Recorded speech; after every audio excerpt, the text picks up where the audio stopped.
So this is Free Me Podcast, as promised. Prompt as always, bringing you the magnificent Moshe that's going to lead us in this evening's prayer. So for those that want to join in, please join in. For those that don't, come back in a couple minutes and we'll be ready to rock. The floor is yours, Moshe. Allahu Akbar.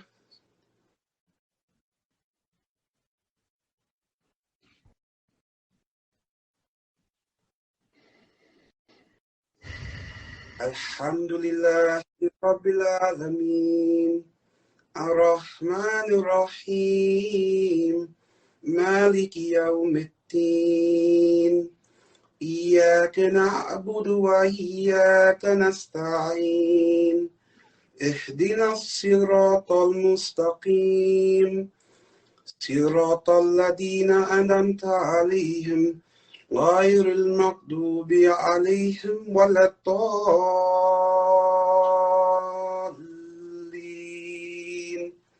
آمين. قل هو الله أحد الله الصمد لم يلد ولم يولد ولم يكن له كفوا أحد. الله أكبر.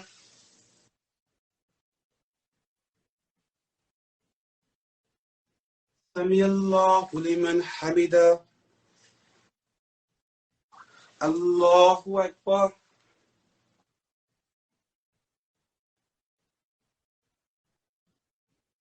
الله أكبر.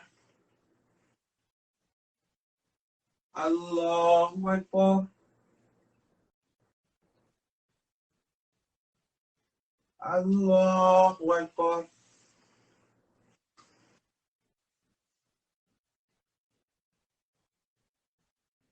الحمد لله رب العالمين الرحمن الرحيم مالك يوم الدين إياك نعبد وإياك نستعين اهدنا الصراط المستقيم صراط الذين أنعمت عليهم غير المغضوب عليهم ولا الضالين آمين. عما يتساءلون عن النبأ العظيم الذي هم فيه مختلفون كلا سيعلمون ثم كلا سيعلمون. الله أكبر.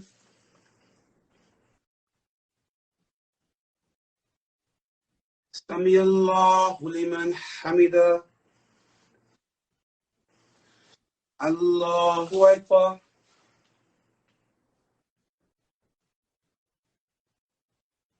الله أكبر. الله أكبر.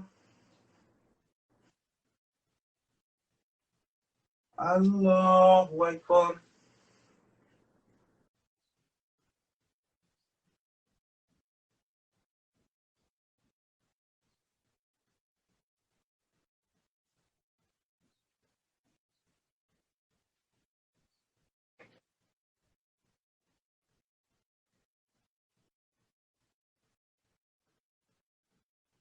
الله أكبر.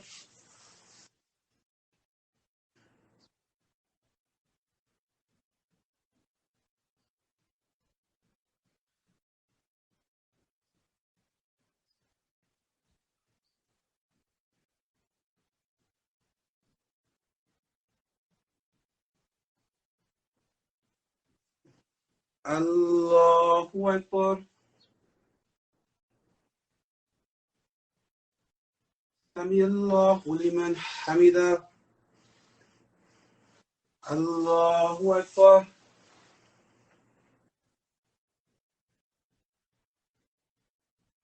الله أكبر. الله أكبر.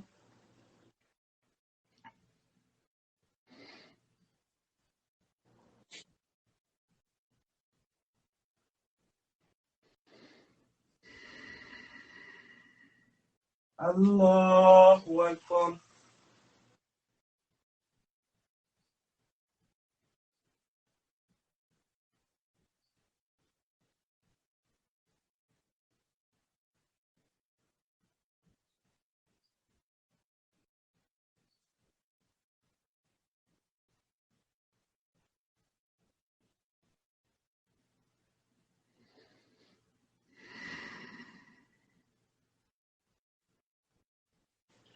Assalamu alaikum wa rahmatullah.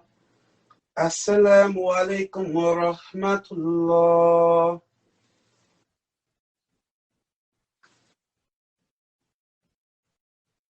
Thank you, my brother. Man, that was beautiful, man. Thank you. Thank you for bringing me into your home and allowing me to be part of that, man. That was beautiful. This is good. Thank you. Okay, this is Free Me Podcast. We're back with the discussion portion of this evening's program. Mr. Moshe took us through a beautiful sermon, man. I did not know that you could sound. I got lost in your voice, man. I really did. And for me, I'm not I don't subscribe to religion, but I'm very spiritual. And when I just go into a meditative state, and your voice, like I would close my eyes and your voice just soothed me, man. It made it so easy for me to transition into just a relaxed state to where I can just reflect on my day. So, I mean, my day's done with that. Thank you. I appreciate that. That was beautiful, brother. You're welcome, my So brother. walk me through that whole prayer and all of what that is. Yeah, thank you for your question, bro. So the Salat, as we say in Arabic, we were taught as Muslims, the community, the international community, the global community of Islam, was taught how to pray as you saw me pray, the way the Prophet Muhammad, sallallahu alaihi wasallam, peace be upon him, prayed. So all of the mechanisms, the mechanics, everything that's associated with the prayer, whether you heard me say Allahu Akbar, which indicates Allah is the greatest, this is what enters me into my prayer, and all of the mechanics that followed along that process. This is what ultimately entered me into the prayer, but this is what focused one on the obligations of what accompanies that process. So everything has a meaning from the time that you raise your hands to when you putting them on your chest. Some say it's permissible for you to put it on your stomach. For you going into your knees, which is a position called ruku, until you standing back up. The goal is that each part of your body is in total submission. But it's not something that I'm doing at my own accord. It's something that was taught to us by the Prophet Muhammad, peace be upon him. So as Muslims, we strive to the best of our ability to emulate the example that he set, and that's what you just observed. Now, do you do that 5 times a day, or is that just the evening ritual? Alhamdulillah, just for the question is great. It's a great question. So thank you for that. And to answer your question, yes, we definitely do that at a bare minimum of 5 times a day. So you have your morning prayer, which is known as the Fajr prayer. This is when the sun is about to rise. You have your afternoon prayer, which is known as Dhuhr. You have your late afternoon prayer, which is known as Asr. And what you just observed me pray, which is when the sun sets, this is called Maghrib. Maghrib indicates that the sun is setting in the west now. Maghrib means west in Arabic. So that's why it's called Maghrib. And finally, you have the last prayer of the day, which is called Isha. Those 5 prayers are obligatory upon the Muslim Jama'ah, the Muslim community. There are additional prayers that you can offer throughout the course of the day, known as Nawafil. So these are additional prayers that are highly recommended. Or you have prayers like Sunnah prayers. There's different variations of Sunnah prayers. Some that are highly recommended, some that are recommended, etc. And then you have those prayers like what's known as during the month. Thankfully, we're in the month of Ramadan. So you have prayers such as Tharawih. These are prayers you offer in the masjid, with others in congregation. The units of it, you saw me do 3 units in this prayer. The units may increase, but in addition to that, you have what's known as like tahajjud. These prayers are continuous throughout the day. You know, a Muslim has to pray at a bare minimum 5 times a day. But there are some Muslims who pray 10, 15, 20 times a day. And it increases depending on your level of faith in one's heart. As you want to get closer and closer to your Lord, to Allah, you pray more and more and more. That's amazing. Now, those prayers, like what you just did, like every Muslim around the world was doing what you were doing at that precise time, give or take, but Yes, that's another great question. Thank you for asking that. So there are over 1 billion Muslims in the world. So ideally, no matter where you are at, no matter what your circumstances are, ideally every Muslim, like you said, should be praying. It doesn't matter if you're in Alaska. It doesn't matter if you're in Brooklyn. It doesn't matter if you're in Ghana. It doesn't matter if you're in Great Britain, Latin America. Whenever the sun is setting, you are to offer 3 rak'ats, and this would indicate that you are following, at the bare minimum, the example of the Prophet Muhammad, peace be upon him, sallallahu alaihi wasallam.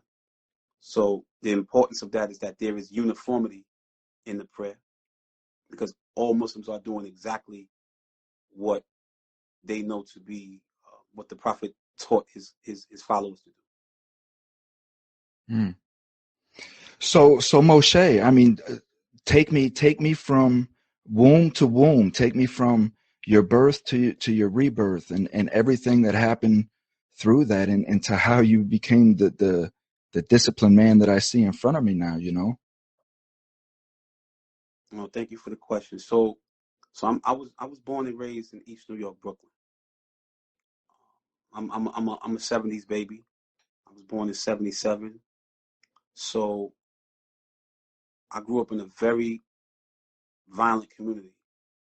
But my household wasn't like that, right? I come from a very, very structured background. My father, his name is Soke as Papa Son Canty. He was a 10th Dan in martial arts. He established his own system of fighting. He was a grandmaster, in fact. Along with 2 of his other colleagues, they established their own system known as Kuroshi Do. So my father was a world-renowned martial artist. Right?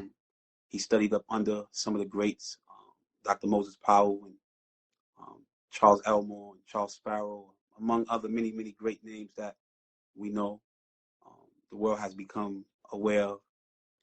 And then my mother was, they both were byproducts of Brownsville. So I grew up in that mode. I was raised in both East New York and Brownsville. So being born in the 70s, but being raised in the 80s, I learned to develop some very, very core principles on how to live and conduct myself early on by my elders. My parents were just instrumental in helping in that process. In addition to my parents, I had community leaders, family members, etc., who did everything in their power to help guide me along the right path. You know how it is when you're young. You think you know everything, so you end up disregarding those jewels that's bestowed upon you, and you try to take matters into your own hand and do the things that you feel you want to do when you want to do it. For me, it was no different. Just being a young individual in the hood, trying to follow behind the older dudes who I was trying to seek validation from. I think that's what my biggest issue was as a young individual. Although my parents did everything in their power to instill certain values, morals, and principles in me, I still was struggling with a lot of, not necessarily esteem issues or insecurity issues. But after my father and my mother separated, I definitely had this feeling of seeking an abandonment issue, so to speak, this fear of being abandoned. And I now know that my seeking validation from my peers in the streets was directly correlated with the absence of my father. That trying to fill that void and stuff like that. So I did a lot of foolish stuff. In my At what age neighborhood. was that? Well, my father and my mother separated while I was at the age of 3, and but that didn't mean that my father wasn't actively in my life. In spite of that, I spent a significant amount of my childhood with my father. Not just me, but I have a bunch of brothers and sisters who we owe our all to in terms. I mean, my father's our respect for my father in that regard for him moving around and making moves and doing what he was doing. So I have brothers and siblings that I'm very thankful for. With that being the case, I ran the streets, being disobedient, but it wasn't something I had to do. I didn't come from, let's say, a dysfunctional home. Although poverty existed within the community, there wasn't. I never knew what struggle was in that regard, and I didn't come from that. So my reason for going out to the streets was because I was a knucklehead trying to fit in, and it was just one of those decisions that I knew me and a lot of my peers did. We was out in the streets trying to support each other and seeing who can do the most foolishness. The problem with that is that over the course of time, you begin to compete for who can do the most foolish act today. Today's Thursday, so tomorrow, we're going to go out there tomorrow night. We're going to do whatever it is that we can possibly do to get our name up. And as you engage in that street life, unfortunately, some of us excel past others.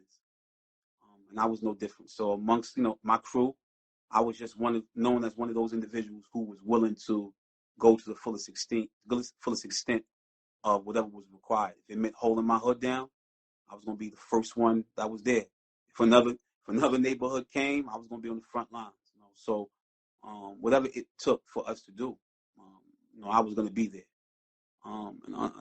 The problem that now I realize is that, when you create this monster, so to speak, it gets to the point where it gets out of control.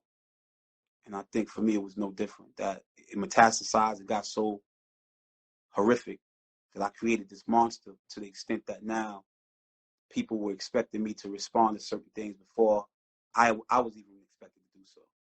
Right, and it put you in a corner. Put me in a big, big corner. Then, this is when you lose control because you no longer have control over yourself. Then everybody else has control over you. You're a puppet. You become a puppet of your own ignorance. Of your own ignorance, yeah.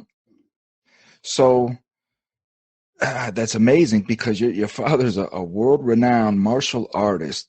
Absolutely. So the discipline, again, you're born and bred under discipline, right? So it's amazing that you still took to the street under that amount of discipline, right? What was your mom's like? So my mother was very, very structured as well. She was a disciplinarian. When I got out of line, my mom put hands and feet on me, straight like that. She didn't play no games. And I'm thankful for that because, although she's no longer with us, I will say Bless that. her. Yeah, thank you, brother. I will say that every time, I won't say every time, but the decisions that I make today as an adult, I always have to revert back to much of the lessons that my mother bestowed upon me. And I can hear her now in my head constantly saying, didn't I tell you so? Didn't I tell you so? Or when you get older, you will understand exactly what I'm saying. And I've gotten to a point in my life where, yeah, you know what? My mother was right. I do understand what she was saying. So my mother was very, very shrewd. She wasn't a street disciple, but she wasn't ignorant of the streets neither. My mother was educated. She graduated from college. She stressed education in the home when I got out of line. And when it wasn't about putting her hands and feet on me, one of my punishments was I had to read the encyclopedia. I had to read and not only read it, but I had to write assignments out of the encyclopedia. So I was very, very smart, but at the same time, I chose to make poor decisions. So administrators in my school couldn't understand how could a kid be so bright, but yet his behavior is so horrible. And that's the challenge that I was faced with as a youngster. So what is your lineage like? Have you tried to trace your roots back as far as you can to know what your lineage is like? For me, I'm in a quest to where I want to know where my bloodline has been, because I look at myself now that here I was so egotistical and so selfish, man, that I'm taking my life and doing whatever I please with it, not really understanding that for millennia, I've had a bloodline that has been putting in blood, sweat, and tears, murder, death, whatever my bloodline has been through to get me right here to where I'm at, to continue my bloodline. And I'm not even taking those things into consideration, you know. And now I'm looking at that, and it's altered my life, because now I want to trace those steps back and see, like, was there a direct path that my lineage was on? How did I get over here to America? Where did all that come from? You know what I mean? Yeah. What was their plan? So have you done that with your life? Yes, you know, the strange thing is that, so my family, we have all made an effort to try to connect with the past. And the Canty name, while not a unique one, it is, thankfully, is one that has been recorded. And we have done everything in our power to actually make those connections. So there are different lineages that I am thankful for that are in my bloodline, right? One lineage is that we were from South Carolina, obviously in the Gullah, you know, right? In the Carolinas, in Bennettsville, in Orangeburg, in Spartanburg, etc., right? So I have family that runs deep within that. All right. Then there's a line that I've been taught, and I don't even know if this is true or not, but we're still investigating this. I've been told this by my elders, but it hasn't been confirmed by me, that we may have roots in the Bahamas. I've been told that it's been Barbados, you know, and stuff like that. The harsh part for me, now I know that we can do the whole genealogical trace through DNA and stuff like that, and through certain sites that offer those services.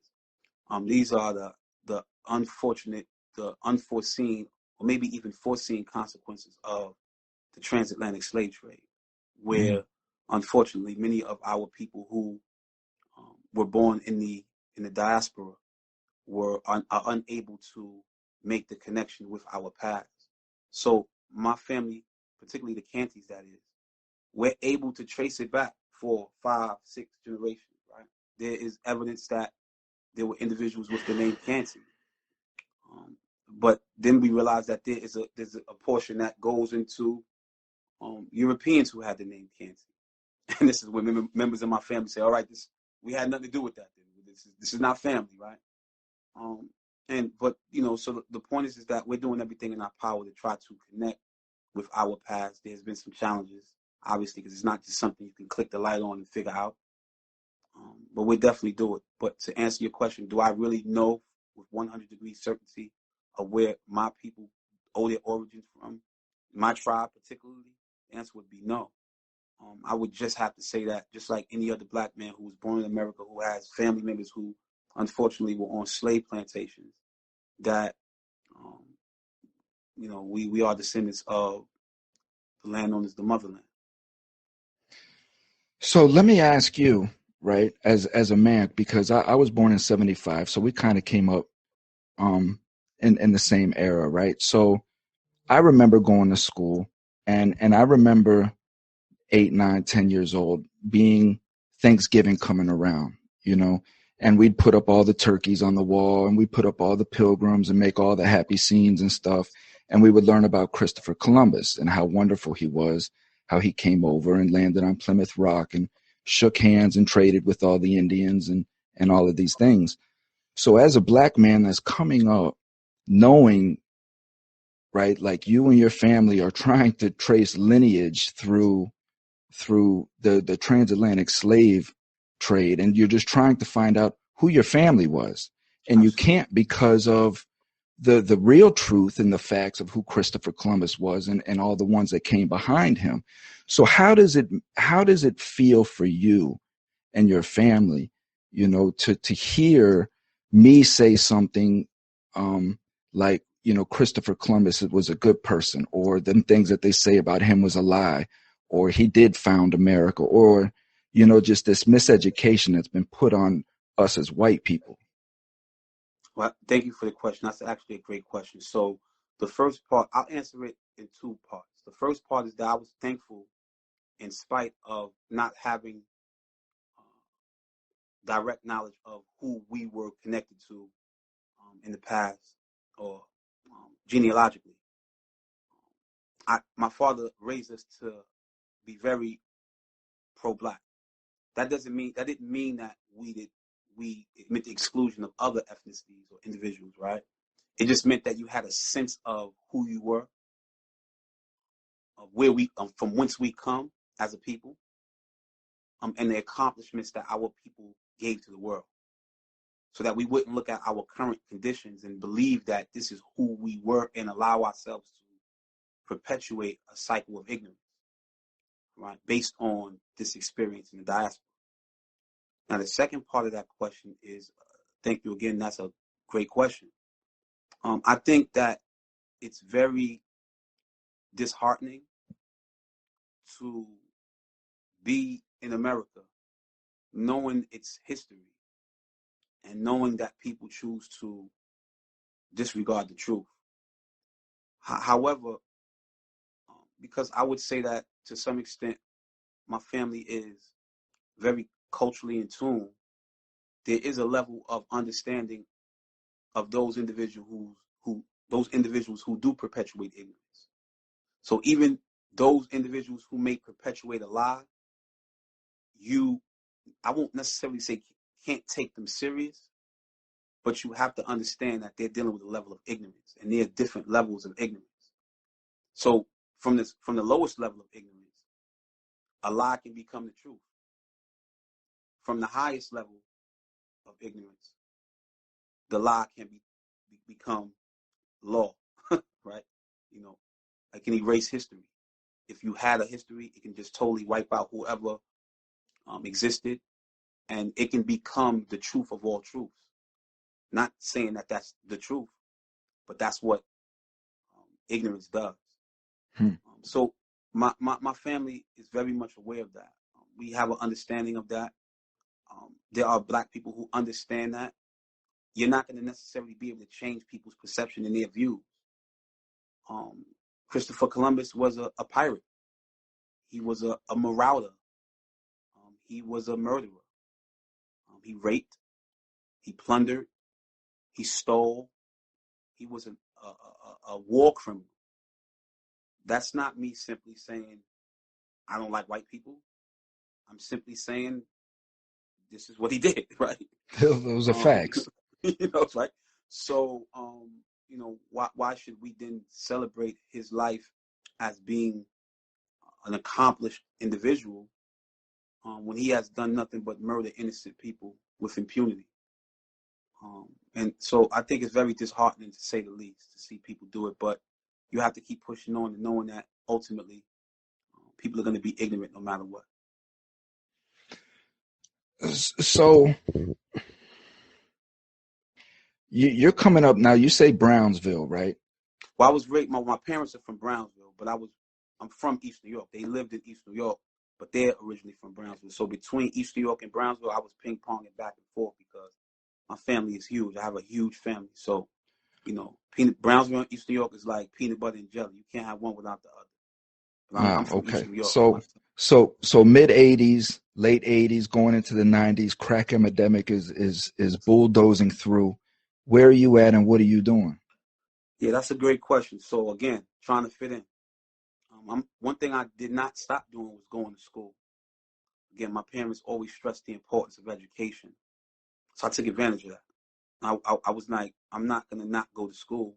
I knew that this was something that my parents wanted, so this was something that I always strove for. So I was always striving for academic, um, excellence, so to speak, right?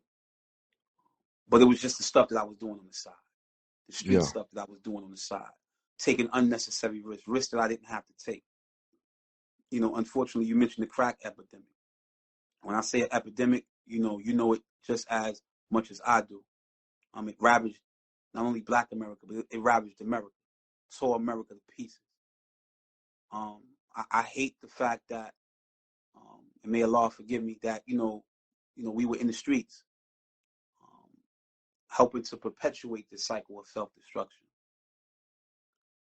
So when you ask the question, where were you? I was juggling both, trying to live a lifestyle where I was trying to be a model child to my parents, feigning as if I'm this good student in school, but behind the scenes, I was in the streets doing stuff I had no business doing. Living a And that double life. ultimately, living that double life, trying to serve two masters, so to speak. Yeah. So unfortunately for me, as I mentioned, in terms of like your reputation, as you continue to do things, it's expected that you're gonna have to live up to who you claim to be. So I was getting a little bit of money in the streets. Now we want to see whether or not you want to get some real money. It's one thing to be in your neighborhood trying to panhandle some stuff. Let's go to somebody else's neighborhood and see if you can do the same thing. Let's go out of town and see if you can get a little bit of money, get some of that OT chicken, that OT bread, right? So I was involved in all of this ignorance. And for me, I realize now that they were simply lessons learned. But yeah, there was a struggle. I went out of town to Baltimore, Maryland. I was on the west side of Baltimore. I was out there. I got locked up a few times. Did a little, as they say, city bids in the juvenile joints. My mother had to come to court to come get me. Put on probation. She had to come all the way from New York to the courtroom, and I put her through a lot. Right? I put my family through a lot because at a young age, we're Amen. talking about 14, 15, 16 years old, I was in them streets. But again, I didn't have to be in them streets. I could have just stayed at home and did homework and wrote assignments and read books and tried to be the best student that I could possibly be. I know a lot Well, of my we friends. were too cool for that shit, man. It wasn't that. I just think that we just made poor decisions. Like, Yeah. we made horrible decisions, bro. And I know friends from my age group who are doing exceptionally well, right? They never sat in a prison. They never had handcuffs put on them. They're college graduates. Some have masters, some have PhDs, some have credentials, big homes. They're doing great things. Some live out the country, some live in Dubai, some live here, people are doing great things. It's just that they made better choices. And I just chose to make some poor choices that ultimately led to my demise, me getting incarcerated. Once you get incarcerated, you know this from experience. It seems like once them cuffs go on the first time, it's over after that. And that's what happened to me. Once them cuffs went on the first time, it was like a snowball effect. It went from one incident, Moshe's locked up for some drugs, he's locked up for some more drugs. Moshe got locked up for putting his hands on somebody. Moshe got locked up with a weapon. Moshe got locked up for shooting somebody. And it just got worse and worse and worse. And it just metastasized until, it was a cancer, and I became to eat at my own self. And that's ultimately what led to my demise. So you sold drugs. What's the biggest you've got to? Like, what was you carrying a weight? Was you traveling with weight? Nah, it wasn't even like that. I was a petty crook, man. You would think that I was this big, elaborate, I was a part of some sophisticated unit. I'm not even gonna sit up here and try to claim to be like that. I was a petty criminal, man, operating with illusions of grandeur. Trying to trick myself into believing that the little bit of money that I was getting from 62 grams or 125 grams, I thought I was Pablo Escobar. Yeah, let's get it. I'm Yeah. getting this. I'm getting big time money, and I didn't realize at the And your time that I guys are was. you're just coming off the tail end of Frank Lucas, Nicky Barnes. All Yeah, of those guys are. those guys was the real heavy. Those '70s guys. Nowhere was I even. I couldn't even, in terms of that street life. Not to, in terms of what they were involved in. I couldn't even sit in the same building with them. I was a below average individual, trying to act like I was somebody other than myself. Trying to do things that was beyond my ability to understand at the time. So I'm not going to sit up here and claim as if, don't get it twisted. There was a lot of money flowing in that black underground, right? And I was one of those individuals who had who was fortunate to touch it, right? But I wasn't those type of individuals that was getting a substantial amount of money where, you know, you'd have put me on some Yeah. big You're documentary or just something like you're that. just on the outside catching the flutter of the bills as they fall, I'm, while they're in there making it rain. I know. I'm just trying to get a little bit and keep it Yeah. moving. And I realized that I was nothing but a pawn in the game. I was just a pawn, and I thought I was moving my own pieces, but I didn't realize that somebody else was making moves for me. Moshe, have you hurt people? Unfortunately, yes. How bad have you hurt people? Well, see, there are different forms of pain. There are different forms of hurt. Living the street life, you know that you unfortunately you have to hurt, right? Um, but I think arguably the pain that you inflict upon those the most is the people who love you, people who have high expectations of you.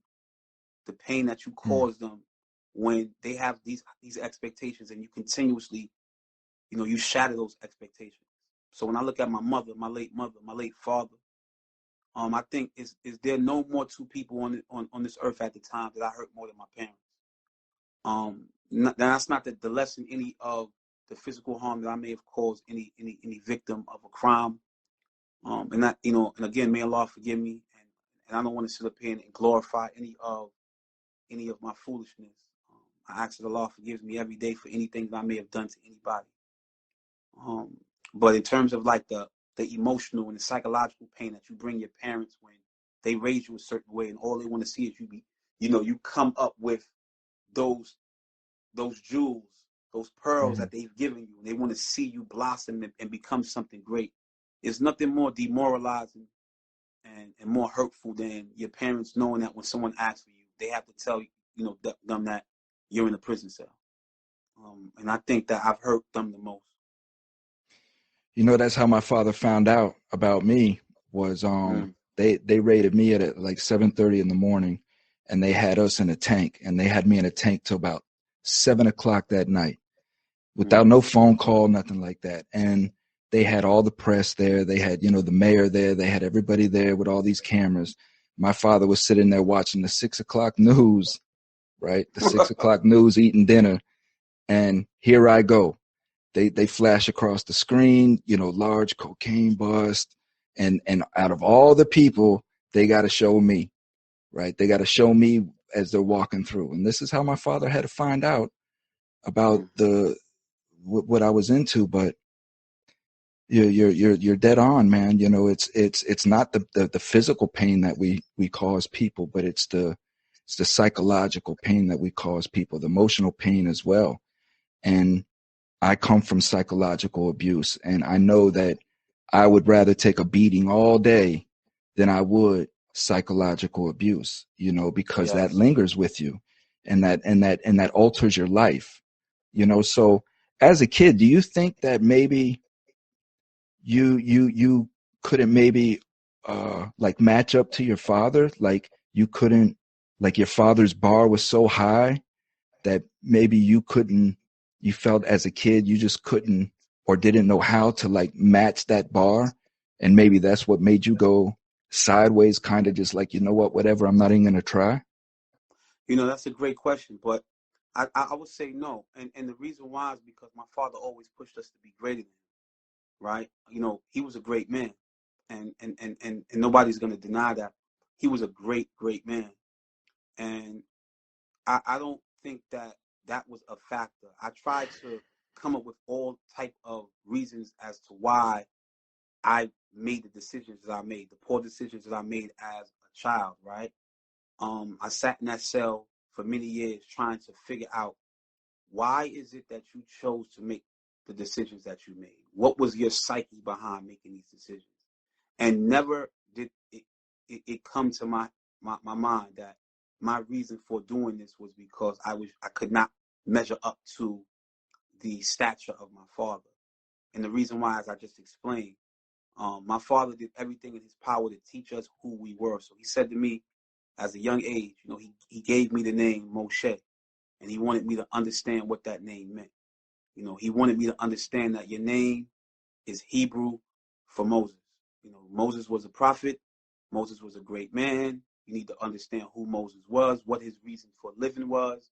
He came here with a purpose to do something, and he did it while he was alive.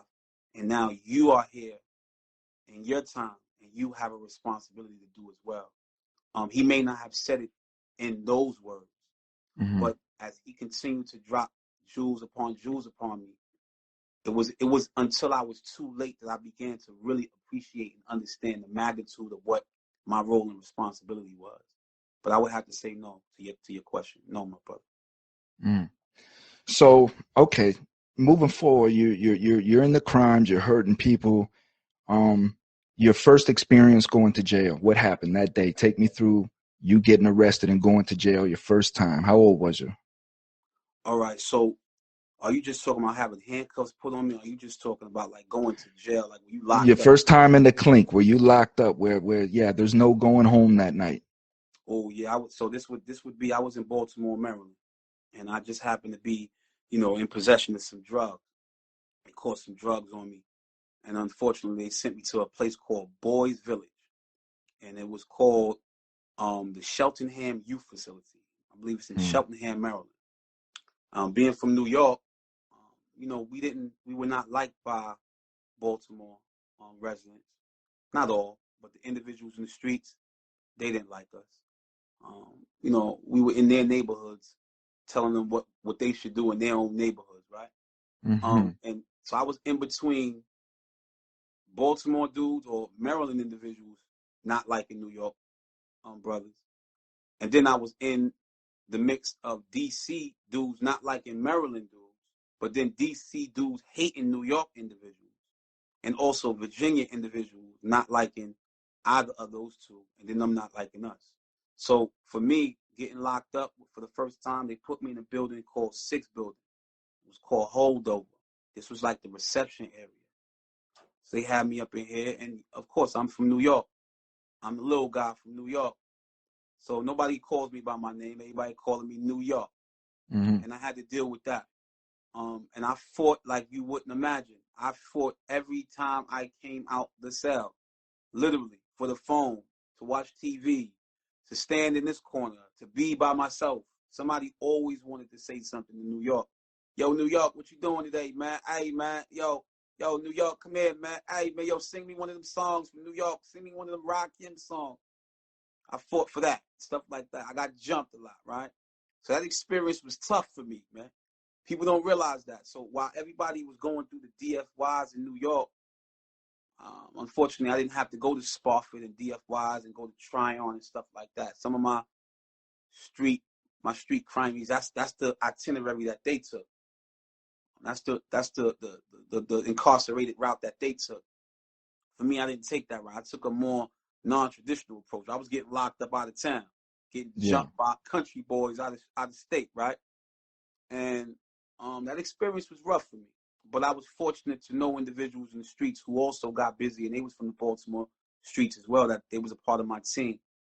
My man got killed though by police out there. But when I was fighting, like you wouldn't imagine, he ended up coming up behind me. His name was Bud, my man Bud.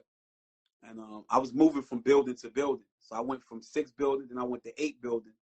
And I remember being in 8 building one time. I was in recreation pen, and my man Bud had just came in getting locked up. And he called over to me, man, and he was like, yo, man, I'm hearing that they trying to give you some problems over there because you're from New York, man. Don't worry about it. I'm going to rectify it. So next thing I know, everybody coming up to me talking about, hey, New York, man, you want some snacks? Yo, New York, you want this? You want? I said, damn, my boy Bud get busy. But it also was because, you know, he knew that language. He knew the vernacular. He knew the language of the people. He had a reputation of getting busy. And these individuals knew I wasn't a sucker. My only crime was I was just from New York. So I ended up doing 2 skip bids out there. One time I got locked, I did about 60 days. Another time I did like 90 days. And from those 2 bids, the first time my mother had to come get me from court because technically I was a minor. All right, at the time I was about to turn 17 years old, but I was 16. Mm. Right, getting locked up out there. So they didn't. Their system is they didn't send you to the adult jail. They would send you to the juvenile joints, and that's how I ended up going to what was known as Boys Village. Boys Village was a very, very, very serious spot. A lot of people didn't survive there.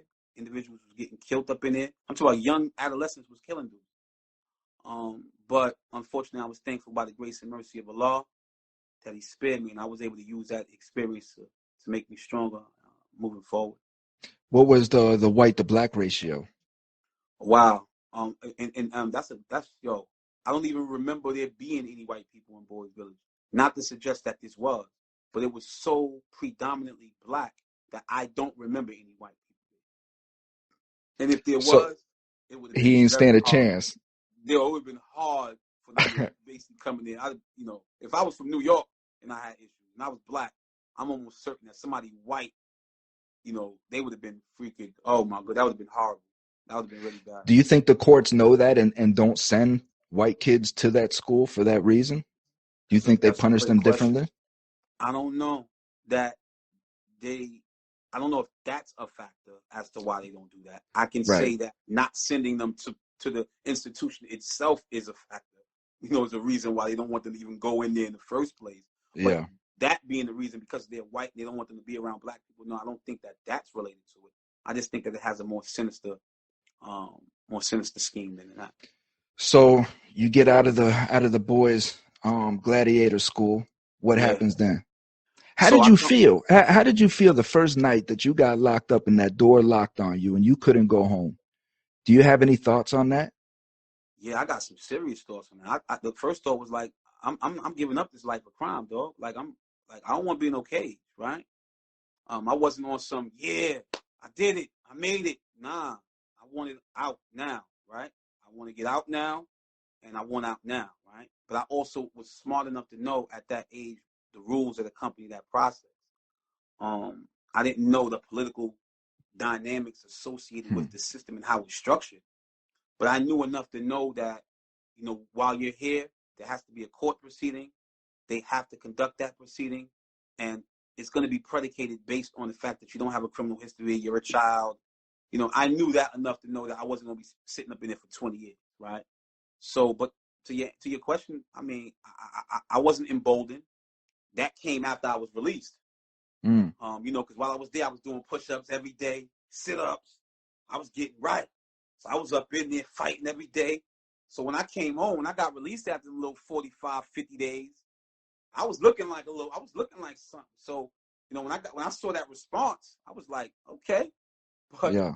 it was different. It was like, okay, you know what? Just a touch of power, just a little bit of touch of Just a respect. You little know what I'm bit of saying? that power Yeah. can drive you insane. So Yeah. but prison, there was nothing no place I wanted to be, not at all. So how did you land your first stint in prison? Oh, unfortunately, so coming back to New York, I ended up getting locked up because I got into a situation in my high school. I was going to Canarsie at this time. Canarsie is in Canarsie, Brooklyn. And unfortunately for me, I was helping one of my female friends who was getting bullied by some kid in school. And I ended up getting it on with him, hurting him real bad. So he charged me with assault. And I got locked up. I went to Rikers Island. And they gave me they ended up giving me 6-month split or 6-month 5-year probation bid. And from there, it was like, when I went to Rikers Island, it was like, okay, this is the early 90s. It was lit. Every building was up in smoke. It was like, okay, this ain't Boys Village no more. Damn. Well, you Now you can't with, be but what, 20, 21, nah, this 19? is before then. Nah, this is before then. Right now, we talking 17 years old. I'm on Rikers Island now. You're on Rikers at 17 years old? Yeah, this is a whole different hit. I'm about to turn 18 now. This is a whole different hit now. Now, when you're 16 years old, ain't no Boys Village. This ain't Maryland. No, when you're 16 years old in New York, you going to Rikers Island. When Damn. you might at 15. I know some 15-year-old kids that went to Rikers Island. Believe it or not, that's another story. But that's a true story.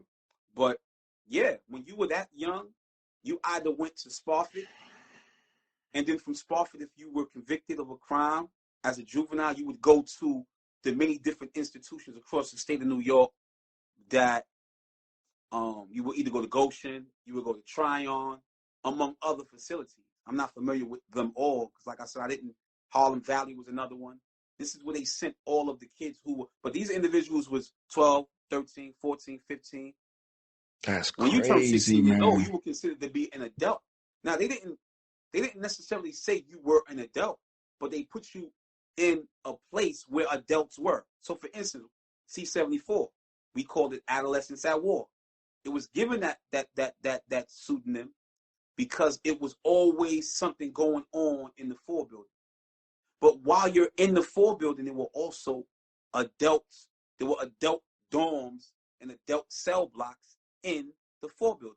So when you walk to the mess hall, if you did go to the mess hall as an adolescent, you were going to the mess hall with adults. You wasn't going to the mess hall with just your adolescent dorm. That came later. Those rules came later. So there was times where you were literally in the mess hall. So if a fight or a melee took place in the mess hall, and the team came in to shoot mace and gas and all that stuff like that, you were in there with adults.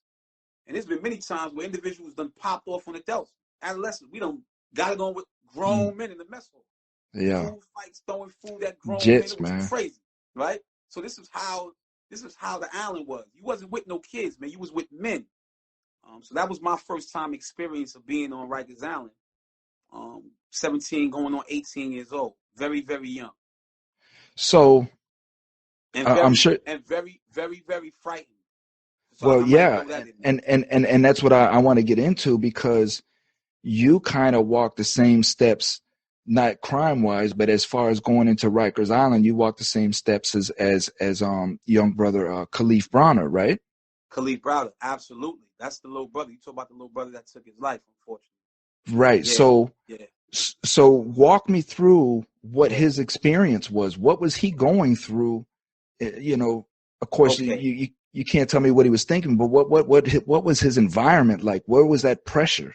You know? Well, I can go on what he was thinking based on the documentary evidence that we have that he presented to us, right? And we do know that he was upfront in regards to him not wanting to accept the abuse and the oppression that was going on in the dorms or the cell blocks that he was in. Because according to little Khalif, he was in these dorms or cell blocks, and when he would come there, the culture in the dorms or the cell blocks was that certain individuals couldn't be out and about, moving about. They had to be in the day room. Or some individuals who were running the house didn't want these individuals or other residents of the dorm in the day room. They had to go lock in their cells. So essentially, it would just be the individuals who are allegedly running the house out in the day room or on the galleries. So they're being told to do certain stuff that they didn't want to do, whether it was giving up phone time or going to commissary and giving up their goods. And so Khalif, he wasn't a gang member. He wasn't a part of any gang or what have you. But for him, he just didn't want to be a part of that culture anyway. The only thing he wanted was to get the hell out of prison. So he didn't want to, and the officers, what made it even worse was that you had officers now who were working in cahoots with certain detainees and was allowing these detainees to do stuff. So they just turned a blind eye and allowed individuals to run rampant in the crib. So if dudes was getting beat up and jumped in the back, then the officers just turned their blind eye. And this is what Khalif didn't want to be a part of. He like, I'm not a part of it. So he got into a lot of fights going from dorm to dorm, and everywhere he went, his reputation kept being built that he was somebody who wasn't with it. That's why if you ever remember him saying that, he just kept saying, yo, I wasn't with it. I wasn't down with it. Not being with it meant that you were an outcast. Not being with it meant that you were really the one that was fighting up for your beliefs, that you was fighting up for what was right. But everybody else that was involved in the culture of oppression and abuse was trying to make these individuals out to be the individuals who were the bad guys. Khalif was a real stand-up young man. And he just, unfortunately for him, he couldn't deal with the stress that accompanied the process of being incarcerated, because he spent a lot of his time, the 3 and some odd years on Rikers Island, he spent majority of that in solitary confinement. So for somebody who hasn't been in those conditions, they would never know the mental impact that one endures on a daily basis and the struggle one is going through to deal with himself in those circumstances.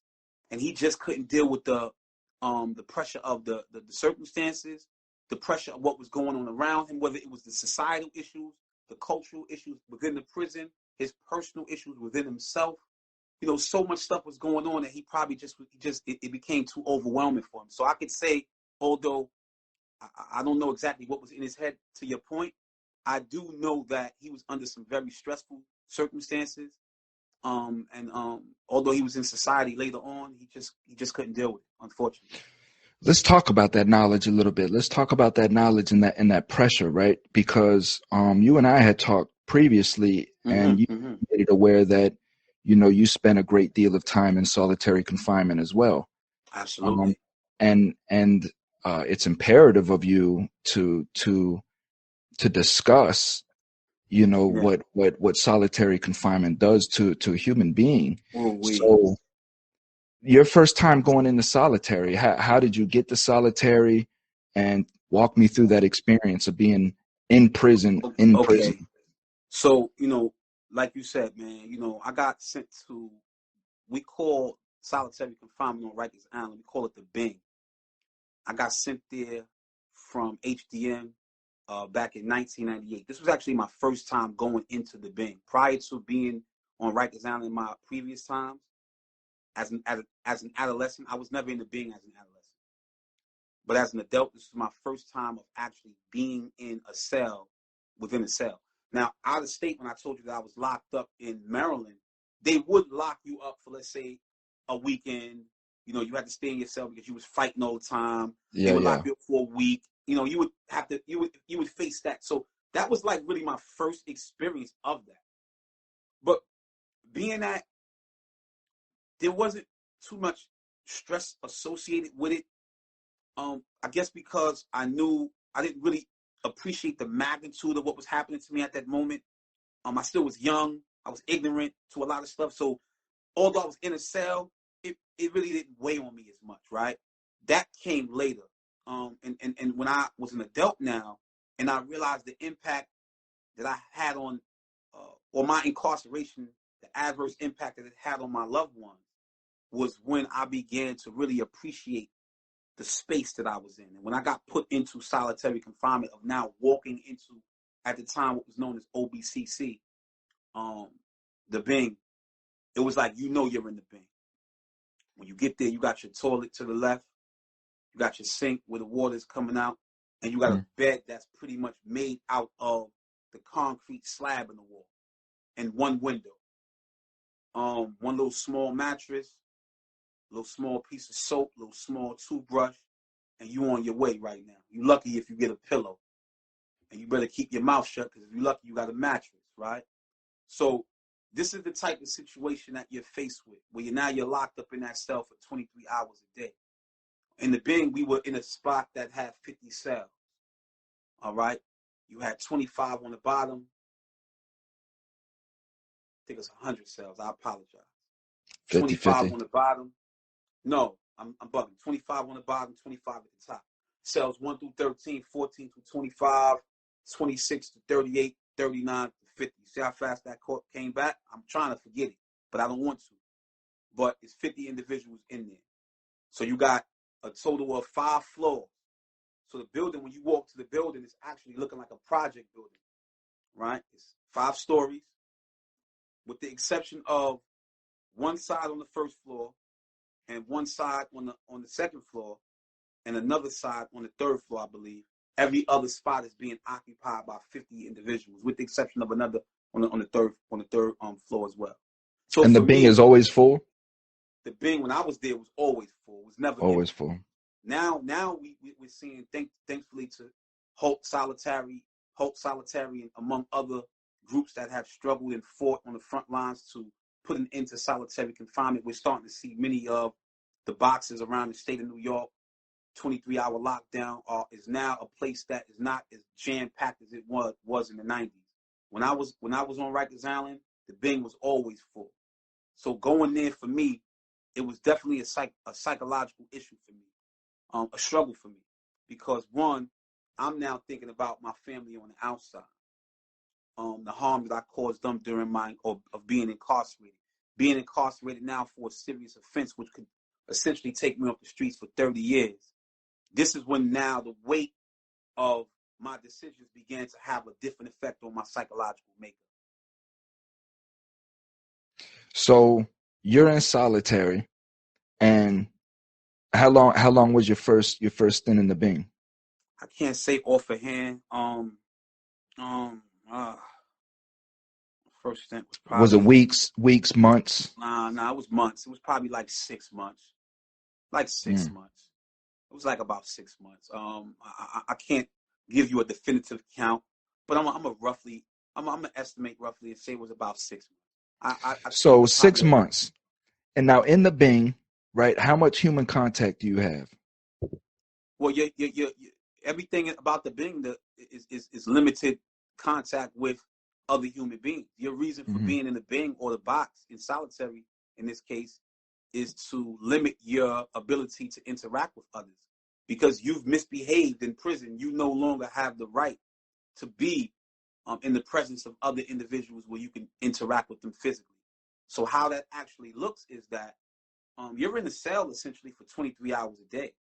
So the only time you're actually able to touch someone else is when either the officer is putting handcuffs on you when when you're in the cell and you're trying to come out the cell. Because every time you come out the cell, you pretty much got handcuffs to your back. You're not coming out the cell without cuffs on you.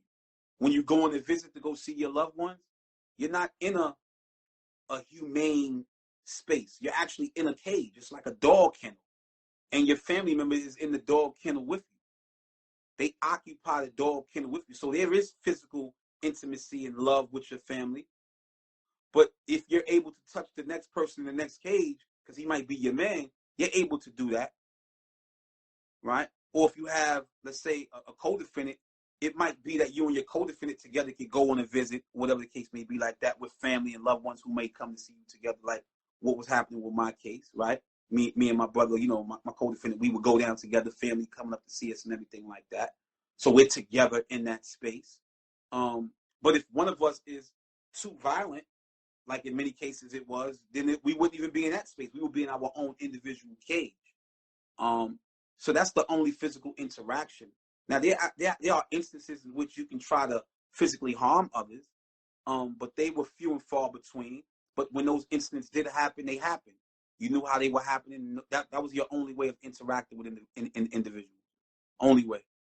Whether in court, on the bus, it was very limited. But you did Yeah, what it's you very could under the limited. circumstances. And I mean, I used to sit there for Moshe no less than 3 or 4 hours, right? Throwing a string across a hallway, trying to get a string all the way Mm, down to the next doorway mm, because he got a shot of coffee down there and they ain't had no coffee in 2 days and my head is mm, pounding mm, and mm, I'm just down on the floor. For real, I'll sit here and I'll reflect back on some of the things that I used to do just to get by through a day. And I would mm, be on this floor for hours with a mm, little piece of like an envelope and a string trying to shoot it up under the door. And you'd have to pull it back and then shoot it up under the door. Sometimes you'd have to shoot it across the hall and he'd have to shoot it just for a shot of coffee. You mm, know, I've been there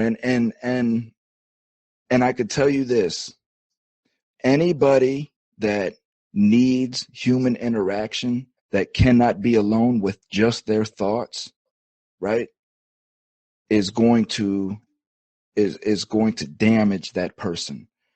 I've seen, and I'm sure that you have as well, but I've seen people where they would just stay on the door. They wouldn't even come off the door because they're just constantly hollering off out of the door, just to converse with somebody. Anybody, any officer, anybody would walk by the door, they would jump out of the bed and run to the door just to try to, hey, officer, officer, officer. I've seen people pace back and forth for hours in the room, like you would see a lion in a cage. absolutely. It's it definitely has a serious psychological effect on somebody.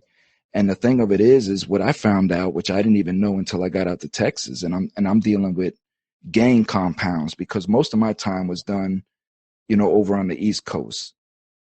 And I was federal, you were state. Right. So, the further west you get, the more the compound is more gang oriented, more politics.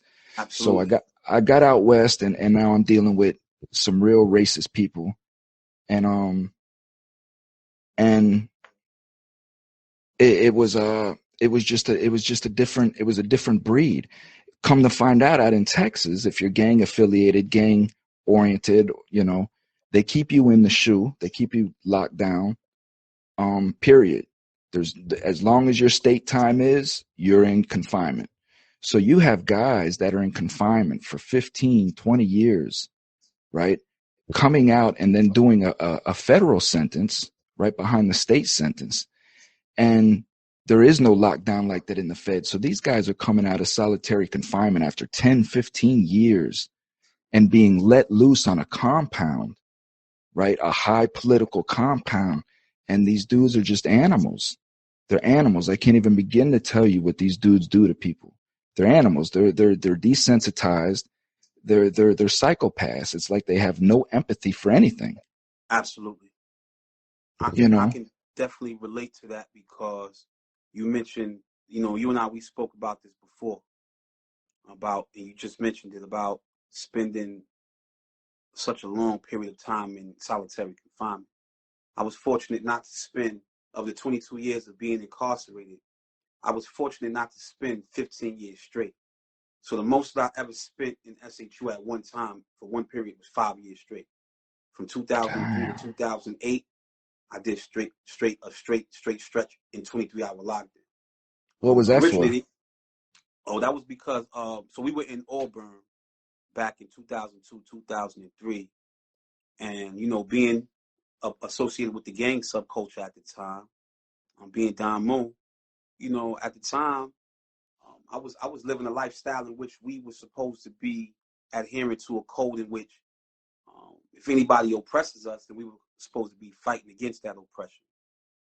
And it just so happened that the officers in the jail were the biggest oppressors in the jail. So they already had a culture in the jail. These particular officers, these staff members, they already had a culture in which they would be beating individuals up with impunity.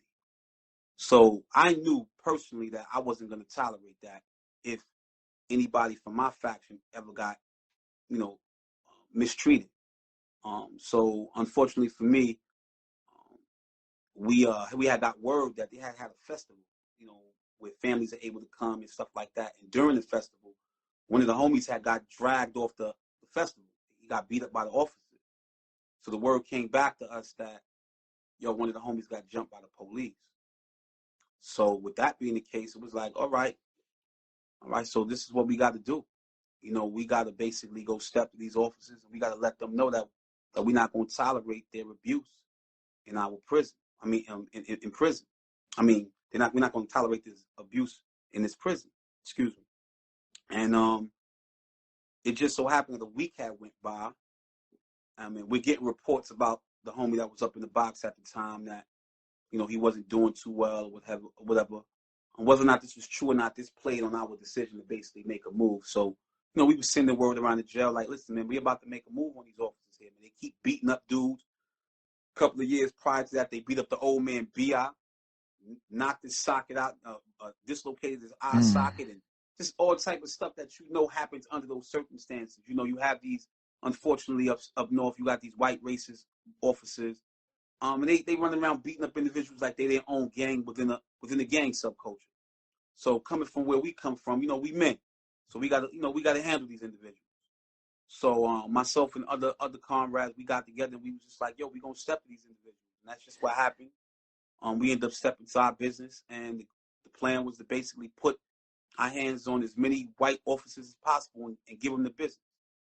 And unfortunately, that's what happened. And I ended up getting a total of 90 months in SHU because of that. So they gave me 7.5 years. They gave me 7 years, but the officers who searched my cell afterwards ended up setting me up with a weapon in my cell. They put a weapon in there, said I had a weapon in the light fixture. Come on, you know good and well, you come to the spot, you look through light fixtures, you look through everything. Right? So I was in that spot for quite some time, for months, in fact, and they just basically said I had a weapon in the light fixture.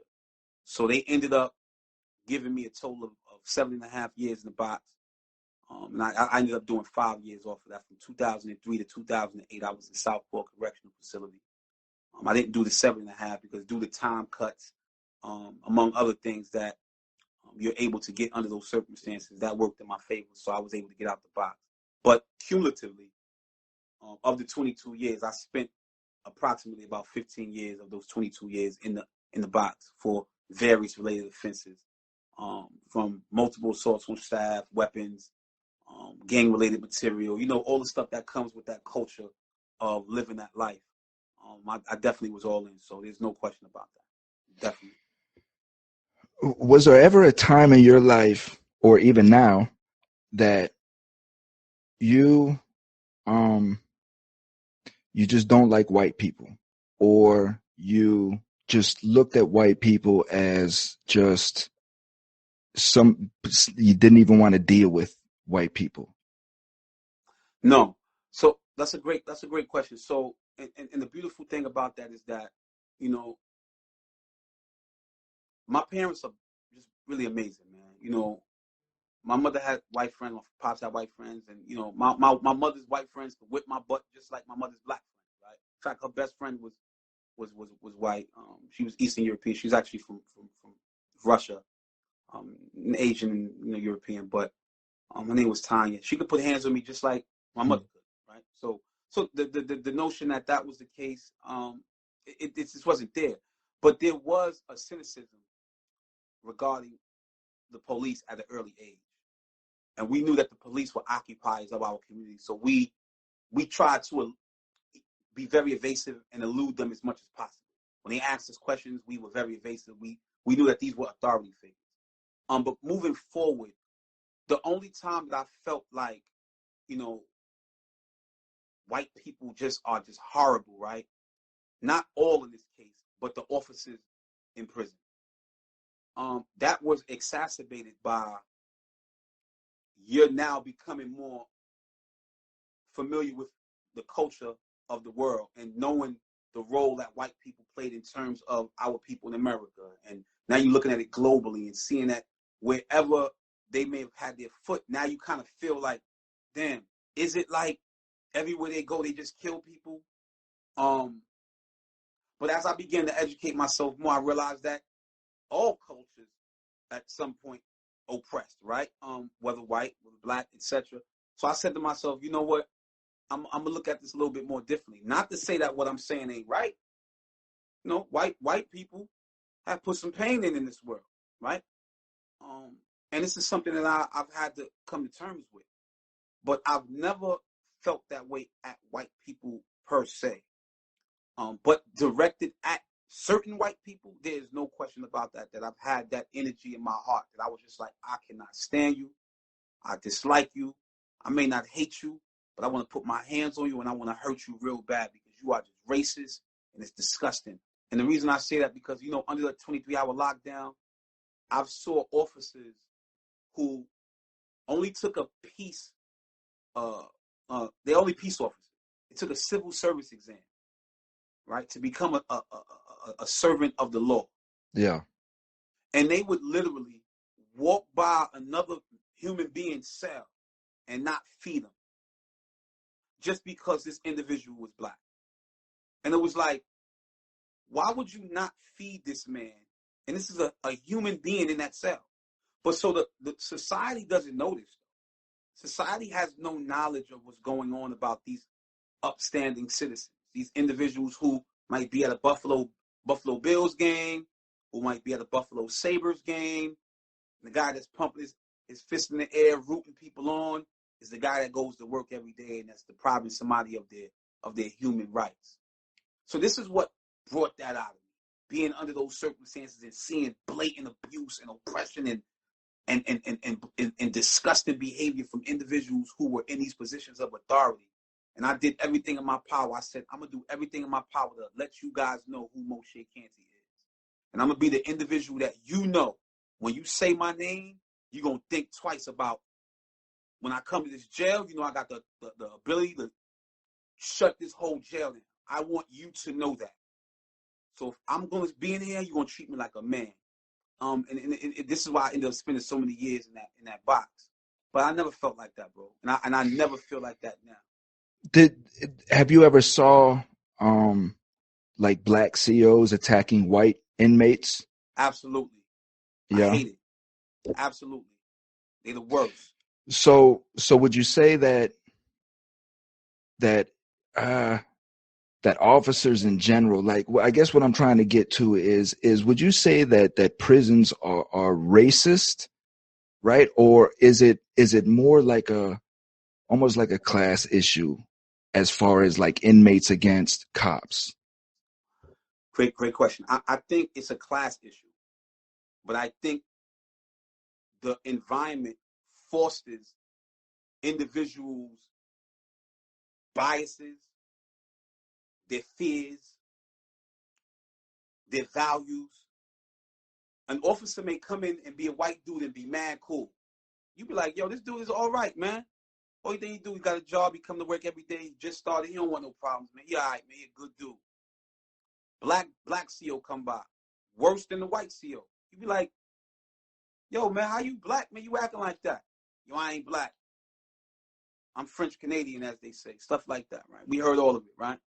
So it's like, all right, cool. So is it racism in this case? It can't be racism, because if I'm black and you mistreating me, then this can't be racist. But if you white and you not mistreating me, then this can't be racism. So yes, it has to be class. But then now flip it now. This officer then now becomes desensitized or indoctrinated over the course of time, where now this once cool officer, a year later, he on the beat up squad.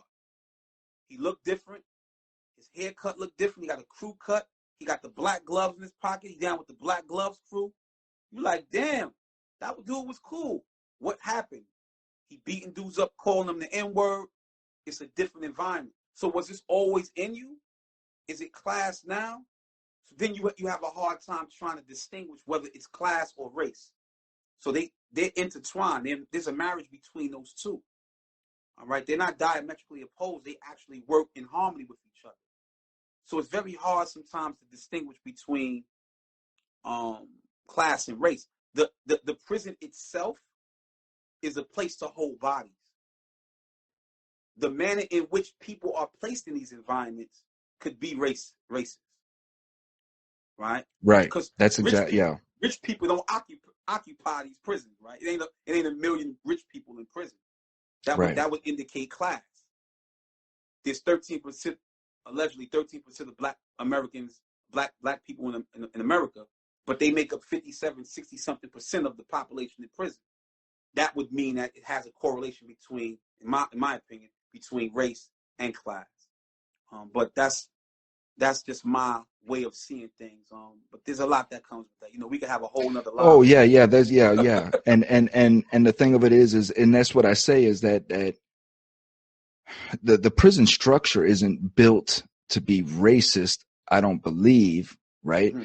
It was built for a purpose. It was built to house. At first, it was built to house the blacks in the beginning, so they could finish the railroads, because the end of slavery came at the worst time, and they had to finish all this industrial crap. So they created, everything that they created at that time. But what I do believe is exactly what you just said, is that it creates an environment for these psychopaths to come in and be who they are. And it gives them free reign to just come in and just beat the hell out of somebody because their wife yelled at them over dinner, or absolutely, just many instances. So I could talk to you all night, but I know we got to wrap this up. I know you're a working man too.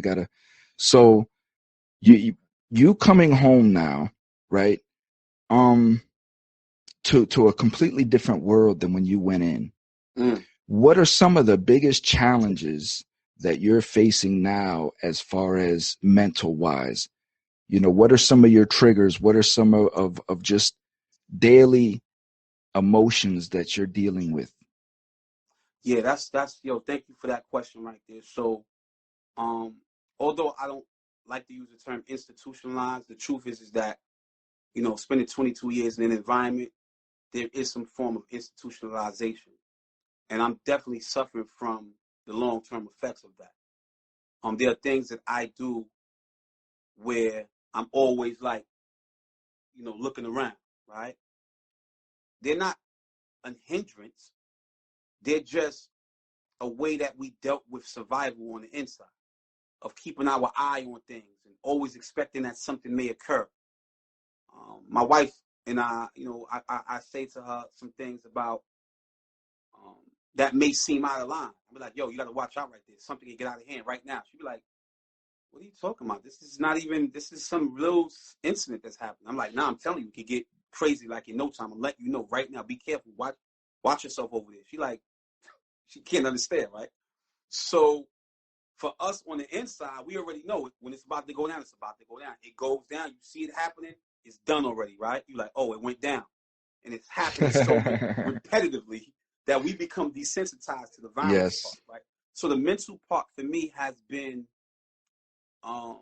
also the struggle of I'm no longer in a cage.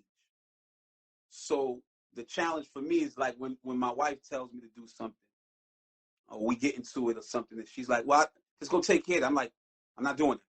You know, she's like, I don't like the way it's said. Like, I don't, like, hold on, what's going on here? Like, so you have to be able to stop in that moment to be like, this is just your wife talking to you. This is not, you're used to somebody always telling you what to do. Hey, we'll go out, stand in line over there.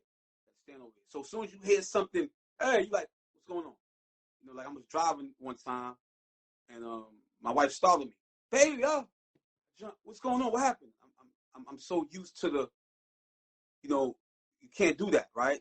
So Right. these are the things that you trying to overcome, these little issues of overcoming the high intensity of an environment where everything is always going down. So I think that's been my biggest struggle mentally. But I still struggle because I still jump out my sleep. Not that something was happening to me while I was in prison, but I'm always trying to figure out, is everything all right? What's up? Trying to get my bearings. Is a cell search coming? Because in Comstock they come in your spot 5 in the morning. You got to be up and ready. You're sleeping with your clothes on you. As soon as they run through the door, you got to be ready to fight. The officers come in there 5, 6 deep. You like, what's up? So you got to be ready. This So shit is sometimes crazy. you be asleep. You know what I'm saying? Somebody walk by, you jump up. What's up, yo? What's up? You good? Like, I drove my wife crazy. She's like, this dude is crazy. So these are the things that we basically, I'm struggling with trying to overcome. But they're real. They're real stuff happening in real time. And without having these conversations with you and individuals who know, people wouldn't know nothing about it. They would think everything's normal when in reality everything is not. But what has helped me has been Islam. Islam has been beautiful. Allah has been merciful. It's holy month of Ramadan, and I'm just so thankful of all of everything that I'm able to accomplish, even in spite of those experiences I've had to endure in the past. I once explained to somebody that trying to explain what you and I and so many other brothers and sisters have went through is like trying to explain to somebody that has experienced, like somebody that's experienced the Holocaust, right? And everything that they went through, and they're trying to explain to somebody, or just slavery, or it's like trying to explain a picture. You take a picture of something, and the picture, when you look at it, you're like, man, this picture, I can't describe how beautiful of a scene it was. You know what I mean? The picture what we went through, unless you've experienced that, no one can understand. They won't understand that. They cannot understand. And we always get told, like one of the biggest quirks I get told is, you've been home 4 years now. Come on, you've been home 4 years. Enough's enough. You shouldn't still be having issues, things of that nature. But like a lot of the issues that you described, I still have. You know what I mean? I only get maybe 4 or 5 hours of sleep a night. If that. And I'm up.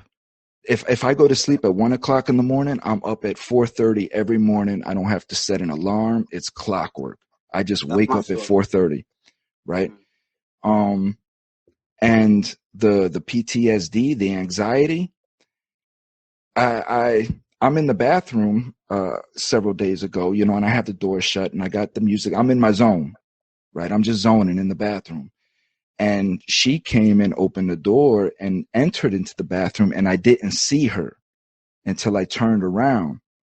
And just her being there, I mean, I struck out, like, because it was just that instant, like, just of somebody being right on top of me without me knowing. It was just an instant, like I grabbed her and I'm like, you know, you can't do that. Please don't ever walk up behind me like that without me Yeah. knowing. Do you know what Yeah. I mean? Because I flash.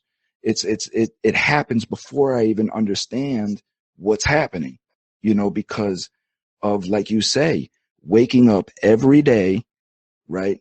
And not knowing what's going to happen that day, not knowing what's going to happen when you walk to the chow hall, not knowing what's going to happen when you walk back from the chow hall, not knowing what's waiting in your cell for you.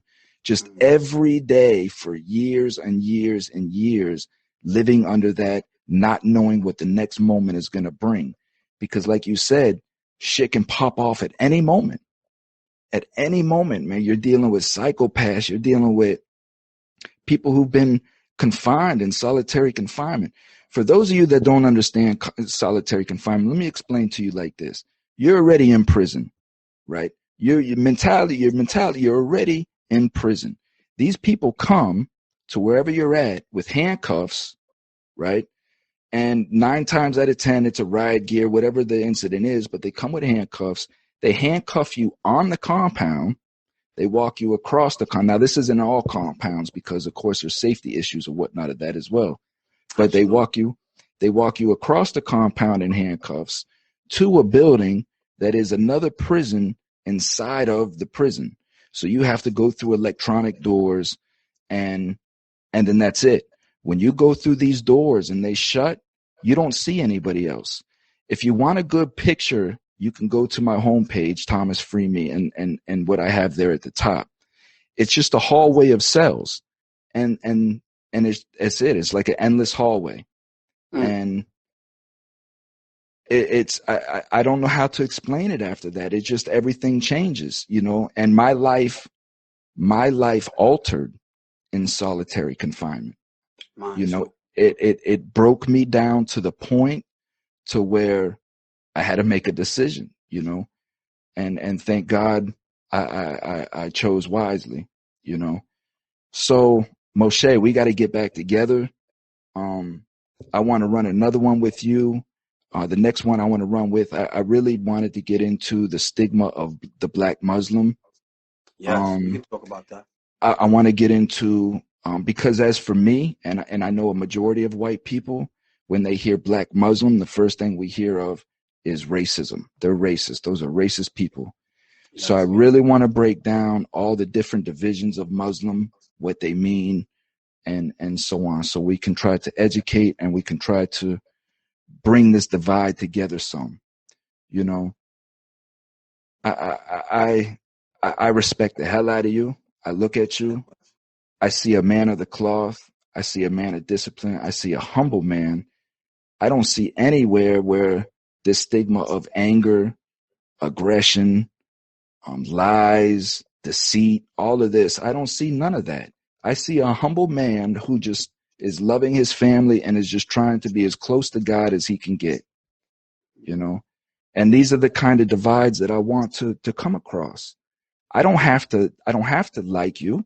I don't have to appreciate or value your life, but I do have to respect the fact that you're a human being and you're living your own life, you know, and that's what we have to do. If we're going to come together as American citizens, right, and we're going to take back our nation and take control of our nation as citizens, I have to be able to look at you and respect you as the man that you are.